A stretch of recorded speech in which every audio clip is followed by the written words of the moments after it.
A seemingly ordinary home hides a terrifying evil that turns children into weapons. Here's the story of Weapons. You know what's crazy? According to me, Weapons isn't just a horror flick. It's a dark fairy tale loaded with biblical symbolism, human sin, addiction, and a terrifying way evil consumes itself. Spoilers ahead. And here's where it gets really eerie. Alex, a young boy, lives under the control of his evil witch aunt. It's like a twisted fairy tale, the kind that stays with you. She doesn't just scare him, she preys on the people he loves, feeding parasitically first on his parents, then on 17 classmates. Her hunger isn't random. The film hints that her sickness might come from some demonic union, making her dependent on the life force of others. What would you do if someone close to you had that kind of power? It's horrifying to imagine. But wait, it's about to get way more symbolic. The witch owns a bell engraved with a number 6 inside a triangle and a bonsai tree, maybe a blackthorn, imbued with dark magic. Every time she uses the bell, it's like she spreads her curse, controlling people like puppets. And the tree isn't just a decoration. It's a visual metaphor for her grip on life and death, and possibly for the thorny consequences of evil. Have you ever noticed how small objects in horror films often carry the deepest meaning? Here, every detail matters. And here's where it gets really mind-blowing. The story unfolds through 6 perspectives: Justine, Archer, Paul, James, Marcus, and Alex. 6 isn't just a number here, it represents humanity itself. Think about it. In the Bible, humans were created on the 6th day, falling just short of divine completion, which comes on the 7th day. But there's more. This ties directly to 666, the infamous number of the beast from Revelation. The triangle engraved on the bell hints at this too. 3 sixes forming the number of the beast, perfectly fitting an evil witch's arsenal. It's like the filmmakers are reminding us that evil is intricately linked to humanity's flaws. Have you ever noticed how horror films sneak these layers into tiny details? It's not just creepy, it's clever storytelling that hits on deep human themes. But wait, it's about to get even stranger. That triangle on the bell isn't just a decoration, it's upside down, contrasting with the triangle in the Alcoholics Anonymous logo. While AA's triangle is about breaking free from enslavement, the bell's triangle does the exact opposite. It's a symbol of being trapped, controlled, and manipulated. This is the film's way of reinforcing one of its biggest themes: addiction and the ways humans enslave themselves to destructive forces. What would you do if your every weakness was amplified and manipulated against you? That upside-down triangle is subtle, but it hits hard. And here's where it gets uncomfortably real. The witch doesn't just randomly target people. She amplifies what's already inside them. Justine turns to alcohol to numb her pain, James struggles with drug addiction, and Paul is unfaithful to his wife. It's like the town of Maybrook itself is under a microscope, showing us how human flaws get magnified under pressure. And the scariest part? Children bear the brunt of this. Alex and his classmates aren't just victims of supernatural evil, they're collateral damage from adult sins and addictions. The film doesn't let you look away from this uncomfortable truth. Our vices don't just hurt us, they ripple outward. What would you have done if you were in that town? It's a haunting reminder of how entwined evil and human weakness can be. And just when you thought it couldn't get any creepier, the witch rings her bell at exactly 2:17 a.m., and the 17 children are summoned to do her bidding. That number, 217, isn't random either.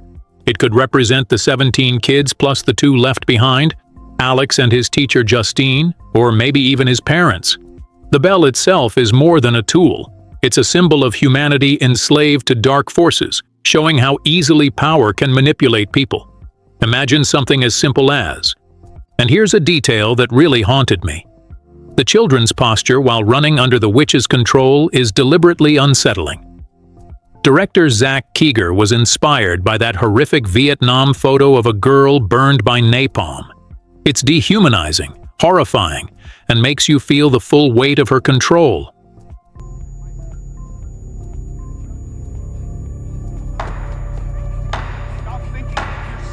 Marcus? But wait, there's even deeper symbolism here. The bonsai tree, possibly a blackthorn, isn't just a decoration. It echoes the tree of knowledge of good and evil from Genesis, the source of Adam and Eve's first sin. Thorns, in the biblical sense, are a curse, yet with Jesus, those thorns become a crown of redemption, turning suffering into salvation. In Weapons, the witch perverts that same symbolism. Her thorns aren't redemptive, they're enslaving. When she sheds her blood through her magical thorns, she amplifies suffering rather than offering freedom. It's a powerful visual metaphor for how evil twists natural or divine elements to serve itself. The contrast is chilling. What was meant to bring redemption becomes a tool for domination, and children like Alex and his classmates are caught in the crossfire. Have you ever seen something so hauntingly symbolic in a horror film? And here's something that makes it hit even closer to home. The witch doesn't lurk in some distant forest or creepy castle. She operates right from a modern kitchen, using a simple glass mixing bowl on a countertop to unleash her dark magic. It's the ultimate juxtaposition. Normal suburbia and ordinary domestic life hiding pure evil in plain sight. Suddenly, everything that feels safe and familiar becomes a potential threat. Have you ever imagined that kind of evil existing just behind your own front door? That's what makes Weapons so terrifying. It shows horror can be anywhere, even in the most mundane spaces.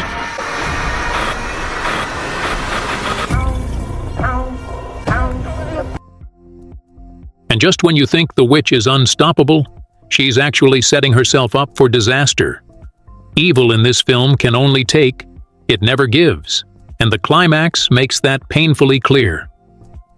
Alex grabs a twig wrapped with samples from the 17 kids and a piece of the witch's wig, then coats it with his own blood. When he snaps that twig, the 17 children are unleashed to confront the witch.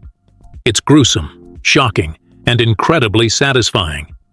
What's wild is that Alex uses her own power against her.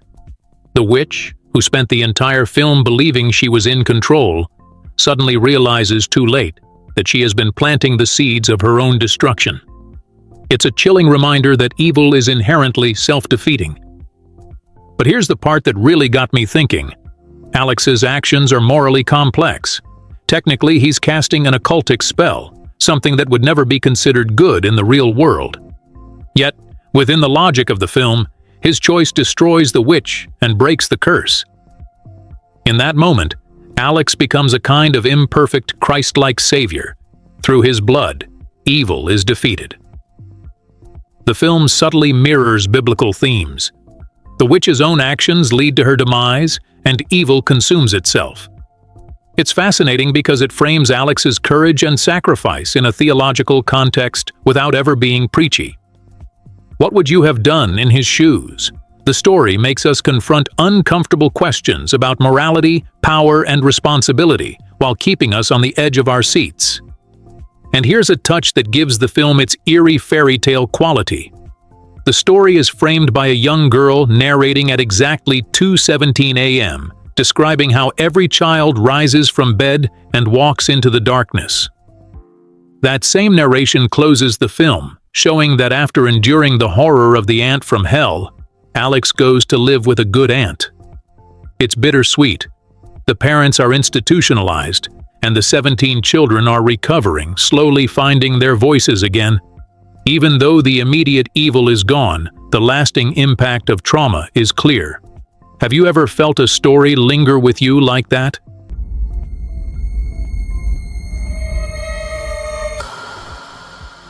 And just when you think the film is over, the deeper messages hit. Weapons isn't just a horror story. It's a meditation on human sin, addiction, and generational trauma.